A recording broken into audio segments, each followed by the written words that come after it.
сабағымыз басталды. Барлығымыз сыныпты түгенбіз ғой, иә? Иә. Олай болса, көңіл күйіміз жақсы ма? Иә. Енді көңіл күйімізді одан әрі жақсы қылу үшін экрандағы өлең шумақтарына қарап, барлығымыз орнымыздан тұрамыз. Осы өлең шумақтарын айтайық. Қайырлы күн, біз көңілді баламыз. Қайырлы күн, сәлемдесіп аламыз. Мақсатымыз білім алу, міндетіміз еңбектену, еңбектену арқылы беске қолды жеткізу. Өте тамаша, жарайсыңдар, отыра қойыңдар. Ал балалар үйге қандай тапсырма берді? Өткен тақырыптарды еске түсіру. Сол себептен қазір мен экранға бүгін пазл әдісі арқылы өткен тақырыпқа шолу жасаймыз. Яғни ол жерде өткен тақырыпқа байланысты сұрақтар беріледі. Егер сендер сұрақтарға дұрыс жауап берген жағдайда пазлдар ашылады. Және сол пазлдың артында бүгінгі біздің жаңа тақырыбымыз не істеп тұр? Жасырынып тұр. Келістік па? Иә. Балалар экранға назар аударайық. Көріп тұрмыз ғой, иә? Иә. Енді осының артында алдында айтқандай сұрақтар жасырынып тұр. Бірінші сұрақты ашамыз. Бірінші бізде қандай сұрақ шықты? Кәдімгі бұл өткен тақырыпқа байланысты сұрақ. Ержетқандар жауап береміз. Заттың үш қимылын білдіретін сөздерді зат есімдер атаймыз. Қателесіп қалды, иә, қандай? Етістік деп атаймыз. Толық айтамыз. Заттың қимылын білдіретін сөздерді етістік деп атаймыз. Етістік деп атаймыз. Сұрақтары балалар? Не істеді, не қылды, қайтты. Сұрақтарға жауап береді. Келесі екінші сұрағымызға кіріпке орнына бір жауап бере қойшы. Өткен шаққа мысал келтір дейді. Біз етістіктің несін өттік? Біз етістіктің Шақтарын өттік. Қанша шақ бар еді балалар? Үш. Иә. Осы шақ. Өткен шақ, келер шақ. Ал енді өткен шаққа мысал келтірдік. Мен кеше сабақтан 5 алдым. 5 алдым, иә? Етістік қайсы? Алдым. Демек сұрағы не істедім? Алдым. Кән Агеркен өзінің жауап беруіне мүмкіндік береді, иә? Алдым десе іс-әрекеттің қашан болғаны? Алдым десе кеше болғаны. Алдыңғы уақытта болғаны не істейді? Білдіреді. Өте тамаша. Отыра ғой. Сұрақ қалар бізде етістіктің сұрақтарын атайды. Кәнеке, сәнде жауап бере қойш. Етістіктің сұрақтарын атайды. Етістіктің сұрақтары ол не істеді, не қылды, Қайтты деген, яғни нені іс-әрекеттерді білдіреді екен. Өте тамаша, жарайсың. Экранға қараса, өткен тақырыптардағы сұрақтарға жауап беру арқылы біздің бүгінгі жаңа сабағымыздың тақырыбы не істеді балалар? Ашылды. Бүгінгі біздің жаңа тақырыбымыз Сын есім. Және бүгінгі біздің сабағымыздың мақсаты тыңдаған мәтіннен сын есім бар негізгі сөздерді анықтап, мәтіннің мазмұнын әңгімелеп беру. Бүгінгі осы сабағымызда осы мақсатымызға жетейік барлығымыз бірге. Жарай ма? Иә.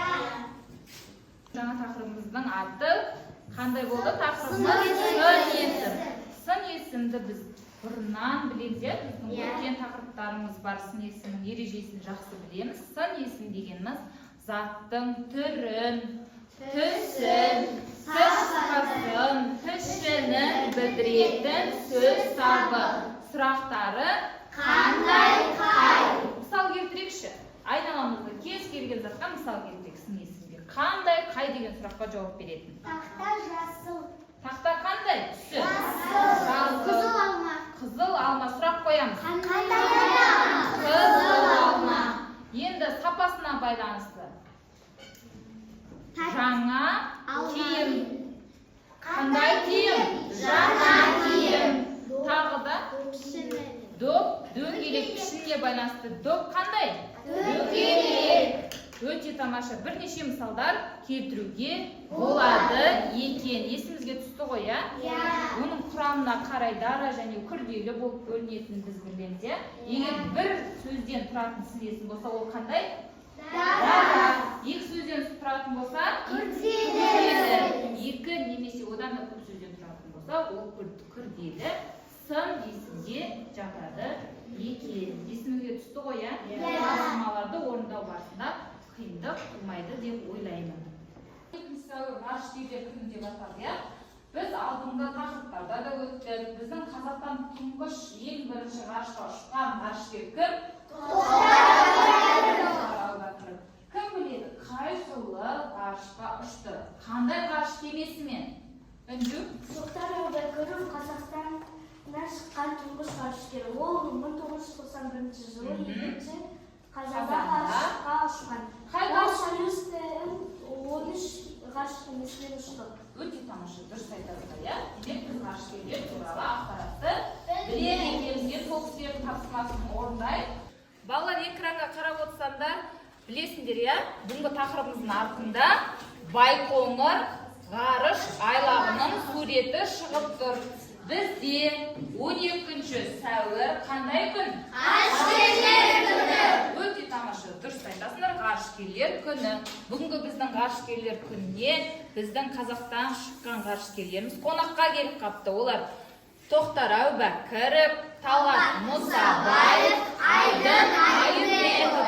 Осы кісілер бізге бүгін түрлі тапсырмалар дайындалып әкеліпті. Біздің бірінші тапсырмамыз бала топтық жұмыс. Біз 3 топқа бөлініп отырмыз. Бірінші топта Тоқтар Әубәкіров топ, екінші топ Талғат Мұсабаев, үшінші топ Айдын Айымбетов. Әр топқа 3 түрлі тапсырма. Бірінші пирамида әдісі, ол бірінші топқа, екінші топқа зымыран әдісі, үшінші топқа Magic Cube әдісі арқылы. Ол үшін барлығымыз оқулықты ашамыз. Бізде бірінші тапсырма оқулықпен жұмыс. Бұл жерде бірінші қандай мәтін берілген балалар бізде? Халықаралық ғарыш айлағы деген. Осы мәтінді қазір біз жақсылап оқимыз. Медина жақсылап оқимыз да, қалғанымыз сол саусағымызбен мәтінді жүргізіп отырамыз. Ғарыш алаңы, ғарыш айлағы ғарыштық аппараттарды құрастыруға, сынап ұшыруға арналған ғимараттар мен техникалық құралдар орналасқан жер. Байқоңыр бүгінгі таңдағы халықаралық ғарыш айлағы. Одан көптеген елдердің ғылыми және коммерциялық зерттеу бағдарламалары бойынша жердің жасанды серіктері, сондай-ақ ақш, Германия, Франция, Үндістан ғарышкерлерінің интернационалдық құрамы мен ғарыш кемелері ұшырылды. Байқоңырдан Восток, Восход, Союз, Прогресс сипатындағы барлық ғарыш кемесі, Салют, Мир орбиталық станциялары ұшырылды. Қазақстан жерінен аспанға космос, протон, зонд, прогноз топтамасын қамтыған жердің ондаған жасанды серіктері жіберілген болатын. Бұлар халық шаруашылығының ғарыштағы бағдарламаларын жүзеге асыру мақсатында жасалды. Олардың байланыс құралдарын метеорология, биология, қорғаныс, экономиканы дамытуға маңызы зор болды. Балалар, бірінші топқа берілетін тапсырма алдында айтқандай пирамида әдісі. Яғни бұл пирамиданы құрастыру үшін пирамидада жабыстырылып тұрған сұрақтарға не істеуіміз керек? Жауап беруіміз керек. Балалар, бүгінгі сабақта біз әрдайым айтамыз, иә, сабақтарда өз-өзімізді бағалаймыз деп, иә? Әр тапсырма сайын, қазір сендерге ұялы телефон әдісі арқылы телефон таратып берем. Сол арқылы әр тапсырма сайын өз-өздерің істеп отырасыңдар, бағалап отырасыңдар. Экранға қарап отырсаңдар, экранға назар аударсаңдар, топтық жұмыстың дескрипторлары көрсетілген. 3 топтың, яғни пирамида әдісінде, яғни ол жерде 3 балл беріледі. Мәтінді оқисыңдар, тек сөздерді анықтайсыңдар 1 балл, мәтіннің жоспарын құрасыңдар 1 балл, тек сөздерді пайдаланып мазмұнын айтсаңдар 1 балл. Қалған 2 топтың да бағалау дескрипторлары экранда нестеген көрсетілген. Осыны ескере отырып, бағалау телефонымызға не істейміз? Әр тапсырма сайын белгілеп отырамыз. Сабақтың соңында маған бүгінгі сабақтан қанша ұпай жинағандарыңды айтып, бағаланып отырасыңдар. Жарай ма? Балалар, мен қолымнан ненің суретін көріп тұрмыз? Зымыран. Бірақ біздің зымыранымыз екінші топқа берілген бүтін емес. Яғни бұл зымыраның артында бізде тапсырма тұр. Менің ұшағым тақырыбында не істеуіміз керек? Шағын әңгіме құрастыруымыз керек. Бірақ бұл жерде шағын әңгіме құрастырылып тұр. Бұл жерде бір қателік бар. Бұл жердегі сөйлемдердің реттілігі істеп кеткен, ауысып кеткен. Егер сендер осы сөйлемнің реттілігін дұрыс тапқан жағдайда біз зымыранымызды құрастыра аласыңдар. Егер бір сөйлемнен қате кетіп дұрысын таппасыңдар, зымырандарды қайтадан біз бұзып тастап балл бере алмаймыз. Түсінікті ме, тапсырма? Иә. Екінші бөлігіне дұрыс мәтінді көшіріп жазамыз. Өздерің дұрыс реттермен. Кәнекей орындаймыз. Балалар, сендердің тапсырмаларын меншік кубик әдісі арқылы орындайсыңдар. Бұл жерде QR кодты кубикті сканерлеу арқылы ұялы телефонмен ішінде тапсырмалар шығады. Сол тапсырмаларды не істейміз? Орындаймыз. Экранда дескрипторларын көріп тұр. Қалай орындасаңдар 3 балл жинайсыңдар. Жарай ма? Иә. Ала қойыңдар.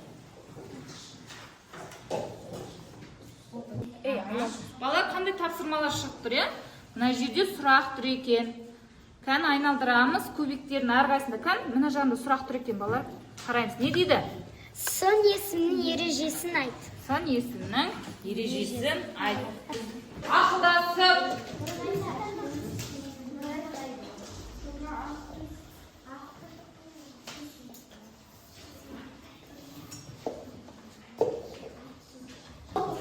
Содан.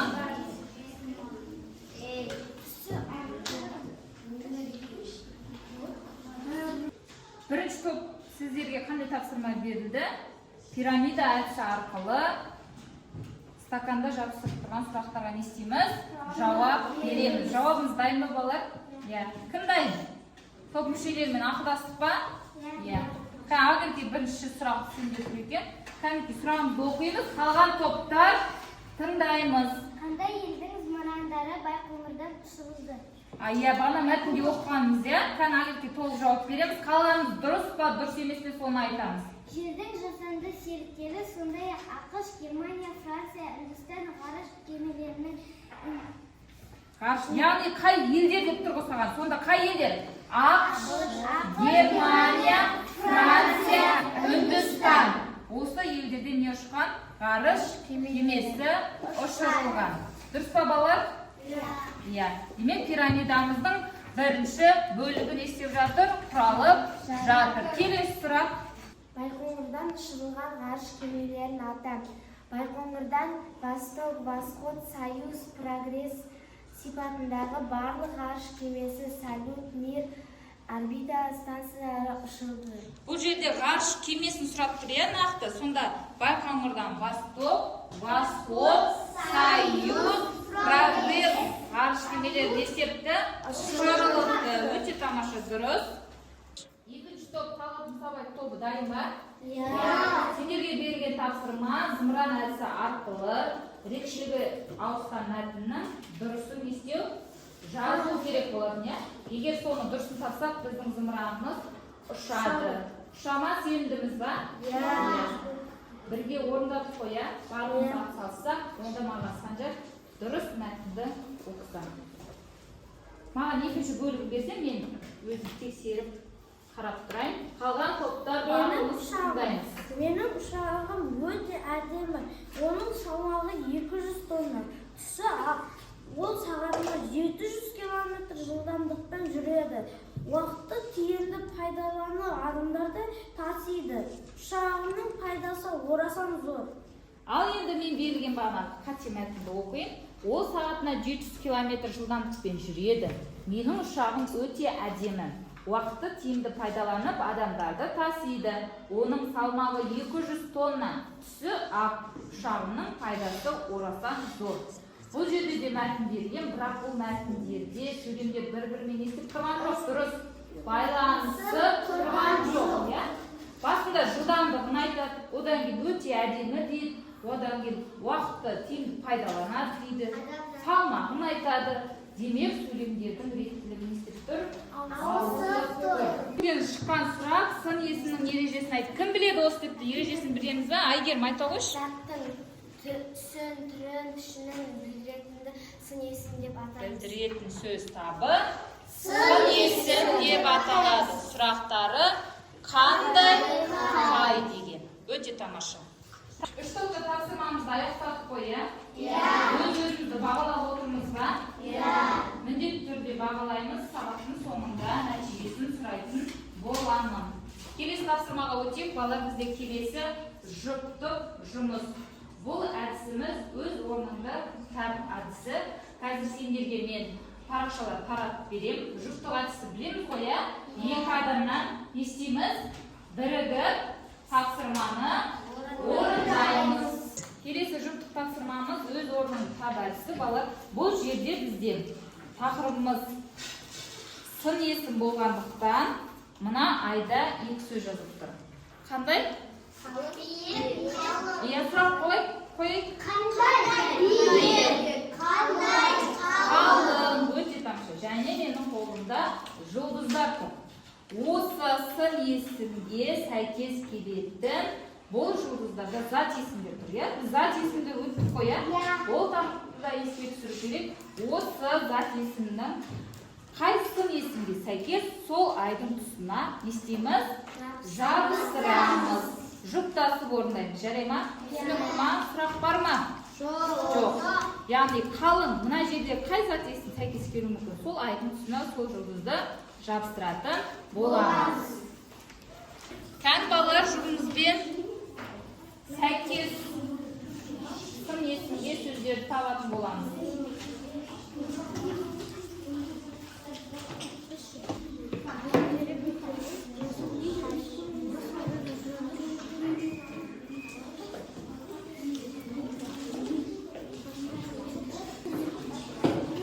Балалар, өз-өзімізді бағалауды ұмытпаймыз. Бұл жерде сын есімдерге сәйкес зат есімдерді не істейміз? Табамыз. Сол кезде бір балалар. Балалар, жұптық жұмысымызды аяқтадық па? Жұптасып орындадық қой, иә? Тапсырмамыз қандай болды? Егер сын есімге сәйкес сөздерді не істеуіміз керек? Табуымыз керек. Қазір маған мына топтан бұл сезіммен Кәусар оқиды. Барлығымызға берген жұптық тапсырма бірдей. Бір-бірімізді сол арқылы дұрыс емесін не істеп аламыз? Тексеріп аламыз. Егер тапсырманы дұрыс орындасақ, бір балл аламыз. Түсінікті ма? Өзімізді бағалауды естемейміз балалар, ұмытпаймыз. Кәні, бұл сезім орнымыздан Кәусар екеуміз тұрамыз, қалған топтар назар салып тыңдаймыз. Екі сын есім берілген қалың және биік. Қалың деген сөзге сәйкес сөздер қайсы? Бұл сезім шаш дейді, дұрыс па? Киім. Орман. Сәйкес келді ма?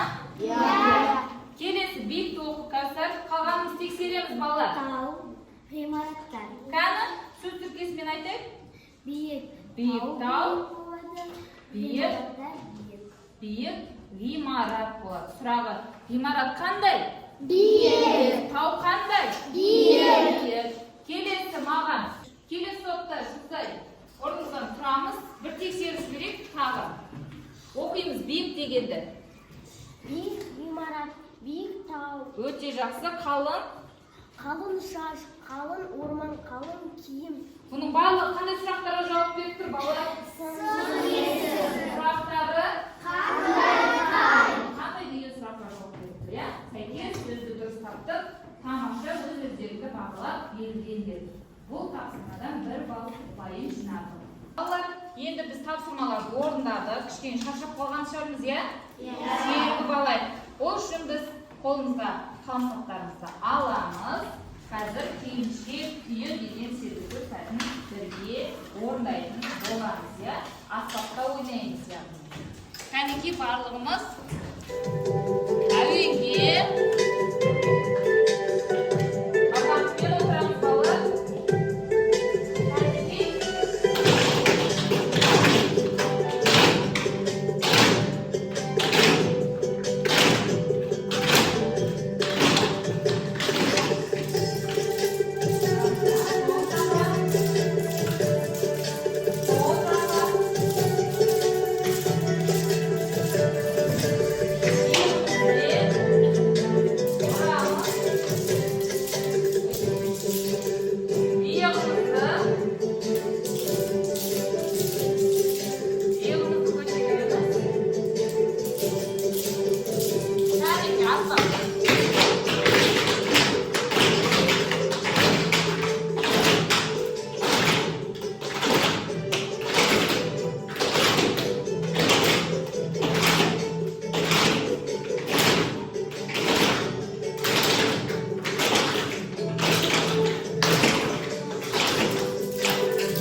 айтамыз жеке жұмыс. Біз топтық жұмыс жасадық, жұптық жұмыс жасадық. Енді өзімізді нағыз сынайтын уақыт келді.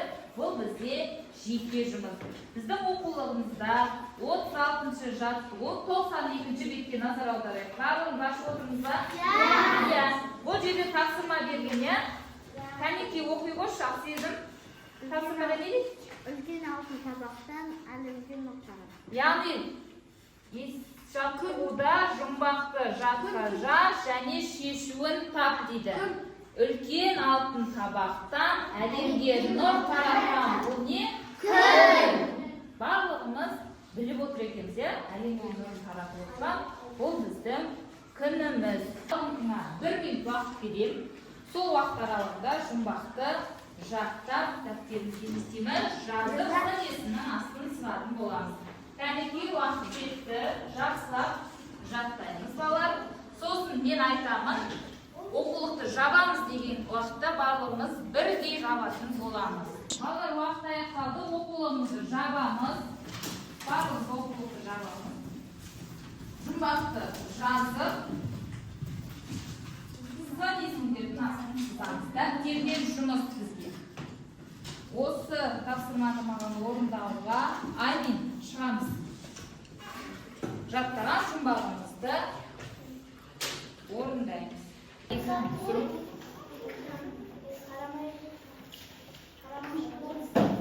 Балалар, өз-өзімізді бағалауды ұмытпаймыз. Егер осы тапсырмадан дұрыс орындасақ, жұмбақты шешуін дұрыс тауып, қатесіз, әдемі жазатын болса, қанша балл? 1 балл алады екенбіз. Ешқандай түзетусіз өз-өзіміз естиміз, тексереміз. Кәнекей, бірінші топ кімдікі дұрыс болды, қазір маған айтасыңдар. Екінші топ дәл солай. Қате болса, ешнәрсе етпейді, балалар алдағы уақытта ол қатемен жұмыс жасап, жақсылап жасауға тырысамыз. Жарай ма? Да. Келесі үшінші топ. Аяқтадық ба? Иә. Кәнекей, аяқтасақ, аян жаздыр, жазды ғой. Үлкен сын есім астын сызбаттық. Үлкен алтын табақтан әлемге нұр таратқан. Сын есім табы үшін сұрақ қояйық. Қандай үлкен, қандай алтын. Бұл сын есім. Астын сызамыз балалар, сын есімді. Кәні әдемі жазамыз балалар. Әдемі жазғанымыз үшін де 1 балл аламыз. Қатесіз, әдемі жазамыз. Есім таптық ба? Иә. Кәнекей. Үлкен және алтын. Үлкен және алтын. Сын есім астын сызамыз. Сын есім астын сызамыз. Сыздық ба? Сызған жоқпыз. Әлмира, үлкен және алтын деген астын сызамыз. Кәні Айбекке. Қате бар ма екен? Кім қате жіберіп қойыпты? Бірінші топ бәріңіздікі дұрыс па? Жарайсыңдар. Өз-өзіңіз бағаладық па? Иә. Тамаша. Бүгінгі сабағымыз сын есімді формулау мақсатында текес әдісі арқылы сабағымыздың соңына да жетіп қалдық. Бүгінгі сабақта не түсіндік? Бүгін қандай тақырып өтті? Сын есім. Яғни оның сұрақтары қандай сөздер сын есім болады, түсі, пішіні дегенді білдіреді қоя. Соған байланысты бірнеше сұрақтар беріледі. Осы жерде 4 нұсқа болады сұрақта. Егер В нұсқасы болса, экранда сұрақ шығып тұрады. Яғни В нұсқасын жоғары қаратамыз. Жоғары жағында. Егер А нұсқасы дұрыс болса, айналдырып отырамыз. Түсінікті ма? Мен ұялы телефонның көмегімен қай оқушы дұрыс жауап беріп, болмаса дұрыс жауап бермей отырғанын білетін боламын. Егер дұрыс жауап беретін болсаңдар, жасыл түс жанады. Егер дұрыс емес жауап берсеңдер, қызыл түс маған көрініп тұрады. Түсінікті ма? Сұрақ бар ма? Ал енді бастаймыз. Кәнекей, аяқ. Аружан, Диасқы, Жанды, Омар, Ақерке, Айлин, Асқар қызы, Жасыл дұрыс жауап беріп тұр. Келесі топта Санжар барлығында жасыл түс жанып тұр. Демек, сұрақтың жауабы не болды балалар? Сұрақты оқиықшы. Я, сын есім дегеніміз не? Заттың сынның білетін сөздері. Балалар, тапсырма ұнады ма? Болды, я? Бүгінге жасыл түс жанды. Демек, бүгінгі сын есім деген тақырыпты естедік. Жақсы түсіндік. Бүгінгі тақырыпта тек қана сын есімді ғана өтіп қоймай, біз ғарыш туралы түсіндік. Біздің Қазақтан шыққан тұңғыш ғарышкеріміз кім болды?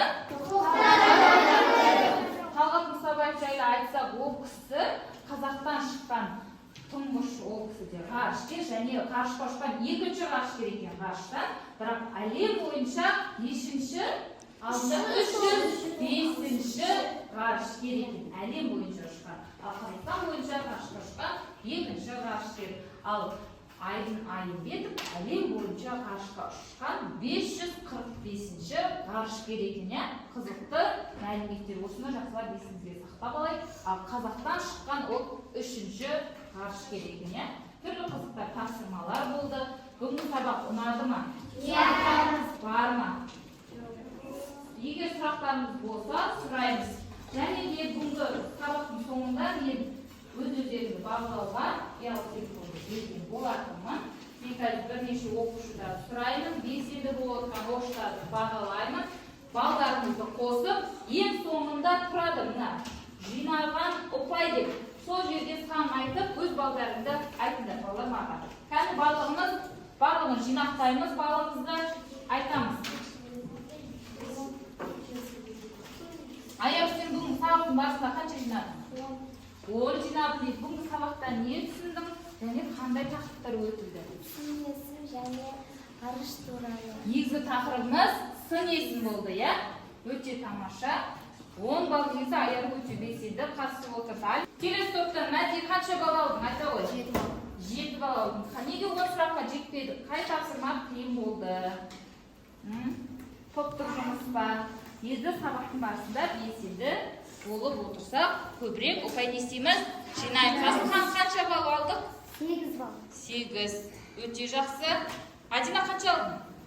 9 балл. 9 балл алдым дейді. Тамаша. Інжу? 9 балл. Аяқ қанша балл алдық? 9 дейді. Ал? 5 балл. Төмен болып қалды ма? Келесі жолы жақсылап сабаққа дайындалып, балымызды істеуіміз керек, көтеруіміз керек. Білмеген сұрақтарды ары қарай меңгеру керек. Әйгерім қанша балл алдық? 9 балл ал. Әйгерім де жақсы жауап беріп тұр. Тапсырмаларды жұптықта көбінесе жақсы болды, иә? Иә. Кәм Кәусар? 9 балл дейді. Балауса? 8 балл алдым дейді. Гүлсезім қанша балл алдық? 7, 8 балл алдым дейді. Мұңаймаймыз. Келесі жолы сабағымызды жақсылап көтеретін боламыз. Жарай ма? Жақсы келесіңдер. Келесі топтарға.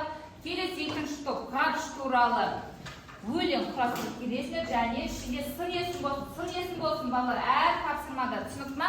Келесі топ ғарыш айлағы туралы шағын шығарма жазып келеміз. Мәтіннің ішінде қай сөз табы болу керек? Сын есім. Барлығыңызға жарай ма? Егер бүгінгі сабақ ұнаса балалар, әрбір бала бір жұлдыз атты кері байланыспен маған кері байланыс береміз.